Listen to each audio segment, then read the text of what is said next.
knew he was probably right, but I didn't care. The woman looked like she was in a tough spot. And maybe it wasn't any of my business, but I wanted to help, even if it just meant having her as an extra on the set. And if I was being honest, I was a little attracted to her.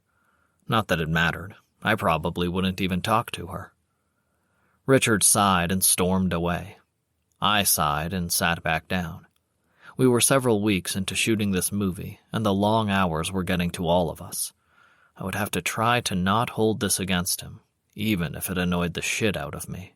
When it was finally time to shoot, I leaned back in my chair and watched as everyone got put into position. I spotted the extra Richard tried to fight me about. I was relieved to see her setting up on a beach chair, now dressed in a tank top, shorts, and sunglasses. Part of me had wondered if Richard was just going to escort her off the set himself, but luckily that wasn't the case. The woman leaned back in the chair, a book in her hands. It looked like she was actually reading it. I smiled. Richard had made a fuss over nothing, like usual. After the scene was set, the two lead stars, Sasha and Mark, got into position. Well, Sasha got into position. Mark practically stumbled out, laughing. Son of a bitch. He was fucking drunk. I glanced at Richard, who looked pissed. He went out to have a quiet conversation with Mark, who just nodded as if it wasn't a problem. I groaned. Mark had been a problem on set since day one. But the movie had already been announced with the cast chosen. Firing Mark would just cause a huge scandal online, and I didn't want that. Besides, the movie didn't have the budget to recast and reshoot. Richard went back to his chair and called action. The scene began. Mark snapped into character as if he was stone-cold sober. At least he wouldn't fuck up the scene. I watched him and Sasha act out their fight. At least Sasha was a pro.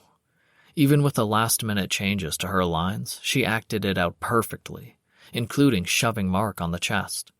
But his eyes widened as he stumbled back, losing his balance, and crashed right into the extra reading her book. The chair broke under the weight of them both, and they fell to the ground with a thump. Gasps rose up from everyone as people rushed to see what the problem was. Richard called for the cameras to stop rolling. Mark pushed himself to his knees, muttering apologies. I ran over and pushed my way through the crowd. I had to make sure she was all right. Fuck, if she got hurt? But no, I couldn't think about that. I looked at the medic, who was struggling to get through the crowd with a first aid kit. "Give them some room," I called out. "Everyone back up."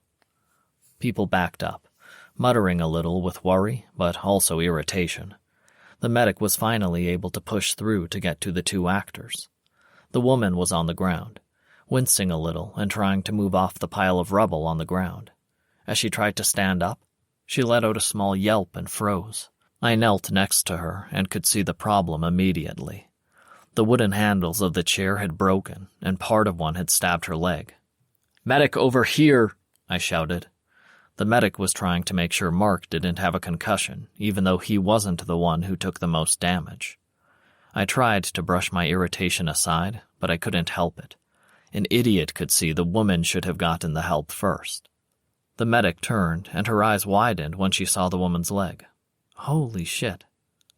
"Do I need to go to the hospital?" the woman asked. "Please tell me no. I can just go home and sleep it off, right? I can't afford the hospital." She put her hand over her mouth as if it was the only way to stop herself from talking. "Don't worry about that," I said. "I'll cover you." She looked up at me with wide eyes. "I'm sorry," she whispered.